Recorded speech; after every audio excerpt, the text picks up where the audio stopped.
Have you ever been in a project where everything feels like it's about to fall apart? You just feel it, but no one on your team is willing to call it. Now, this is what I call the silent spiral, and it happens on projects far too often. And this is when no one knows how or when to escalate. Hey, I'm Kai Husbands, project leader, transformation strategist, and founder here at Vested HQ. Here we decode the art and science of high stakes project leadership. And today we're diving into one of the most overlooked tools in your toolkit, escalation.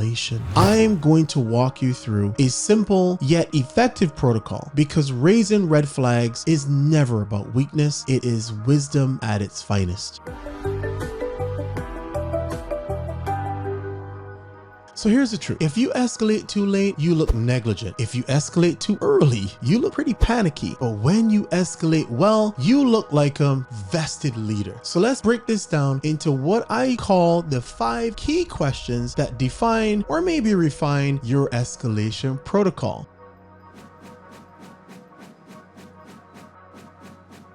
Number 1, what's your trigger point? What needs to or must happen before you escalate? Is it a missed milestone? Is it a budget overrun by X percentage? Is it a vendor ghosting you for a week? You need to define your red flags way ahead of time. And far too often what I see is PMs who just wing it. If you wing escalation, guess what happens? You don't escalate because you want to fix things behind the scenes, and by the time you need help, it is way too late. So let me just say here, don't wait for the chaos. Just get ahead by defining your trigger points.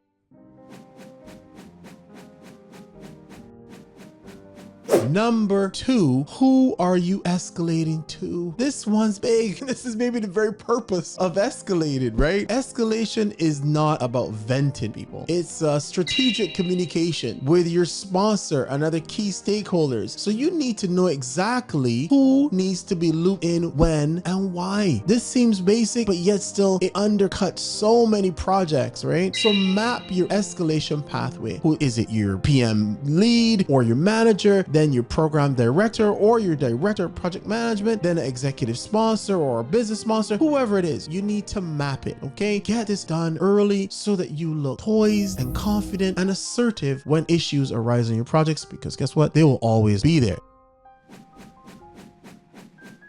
Number 3, what's the format? In some organizations, you can escalate via email and that's good enough. I wouldn't go that route necessarily, but hey, so what's the format? Is it email? Is it a slide deck that you need to produce? It is an emergency stand-up depending on the criticality of whatever it is that you're escalating about. If you're winging it every time, you are definitely losing credibility. And it's because your stakeholders don't know what to expect. And mismanaged expectations, my friends, lead to misunderstandings. So standardize it. If they don't have a protocol or they don't have a set way of doing it, introduce them to your way, right? And it may be a go-to template that you've got that's just clean and structured. I usually work off an issue log that I've had eons ago, but it's served me for decades now, believe it or not. And people still ask me if they can use this template. So it must be doing something well. And by the way, I will share that template in the comment section or below, just so that you also have an opportunity to do that.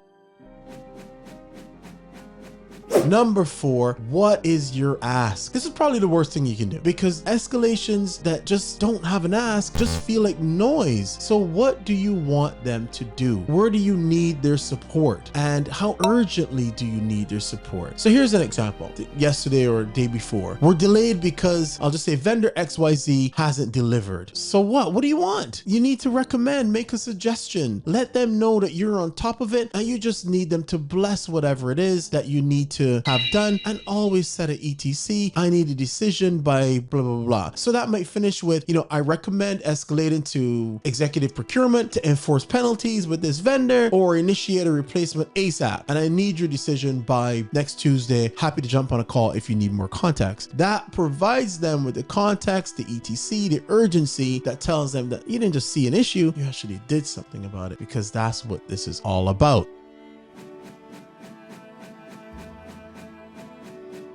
So I referenced that issue log before, where we indicate right up front what date was the issue log, number one. Number two, when did you think you would have this issue resolved, and do you need to escalate, yes or no? And from the minute you trigger that escalation yes, we want to know obviously to who and when, and your action steps outline who did what when. Because if I jump into your project or anybody else, I should be able to see a level of urgency that you would have followed through to resolve what this is. So you need to track your escalations, and escalations tell a story. When did this issue surface? Who was on it? Blah, blah, blah. I just covered that. So you guys are good. Now, what is also great for this is postmortems, because oftentimes so much gold gets lost in an issue log or revising or reviewing escalations that team members have done. So it's even better for your own leadership receipts. So make sure you do this, because at the end of the day, it's your credibility on the line. So let me ask you, what is your escalation protocol? If you don't have one, build it. And if you do, stress test it on your current project or portfolio. Escalation isn't a sign of failure. It's a sign of awareness, timing, and your leadership. So comment below, what's the biggest escalation mistake you've seen or made? And if you're really serious about leading smarter, growing faster, and building a brand that stands out, subscribe, hit the bell, and join the invested community. I'd love to meet you and learn more about you. Until the next one,